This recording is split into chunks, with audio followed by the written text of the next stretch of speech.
everyone, welcome to Growing Craft and I hope you all are doing good. Now before we start this video, please do make sure that you subscribe to our channel and hit the bell icon so that you guys do not miss out any of our updates. Now we all struggle with that perfect texture paste, the perfect modeling paste for our decoupage, mixed media art and for even our DIY projects.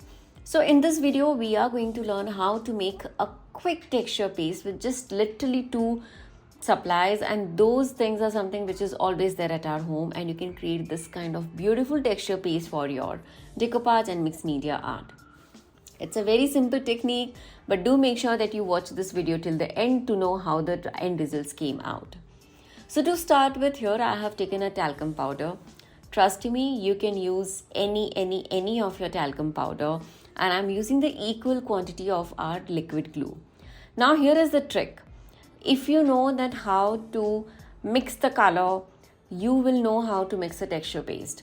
So whenever you do the color blending, you need to make sure that there are no bubbles, there are no airs at all, and that is something which is very important with the texture paste.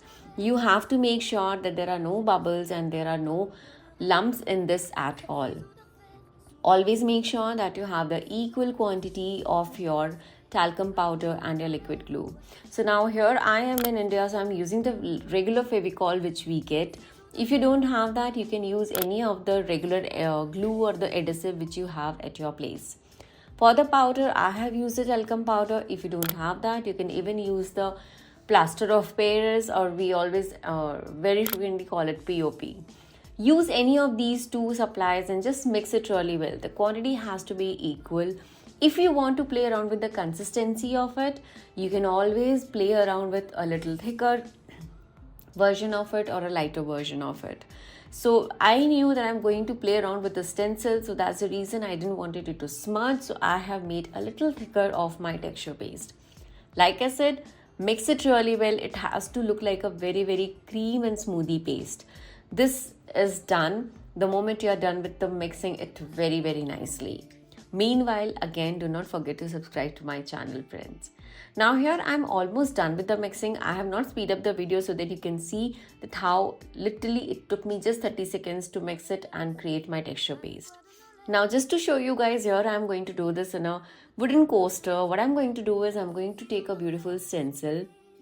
Just in case if you guys want to check out the stencil collection, check it out on our website at growingcraft.com. Now I thought of making a coaster, and this DIY texture paste is going to add a little more drama to my project.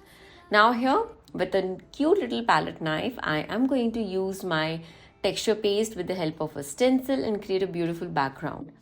Like I said, the steps are very simple.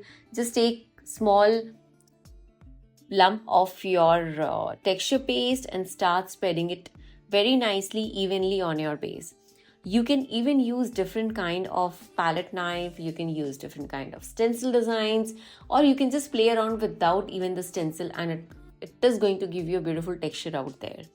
This is one of my favorite techniques of adding texture to my decoupage art, mixed media art.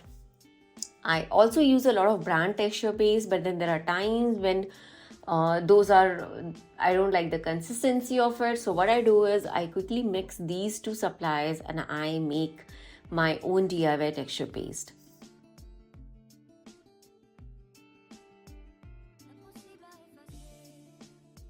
If you want to add a little more texture to it, you can always add some fine sand, and trust me, it's going to give you such a beautiful texture out there, and it's absolutely amazing. So meanwhile, talking to you guys, I'm already done with my texture work, and I'm just literally using each and every dot and the peanut paste of this one.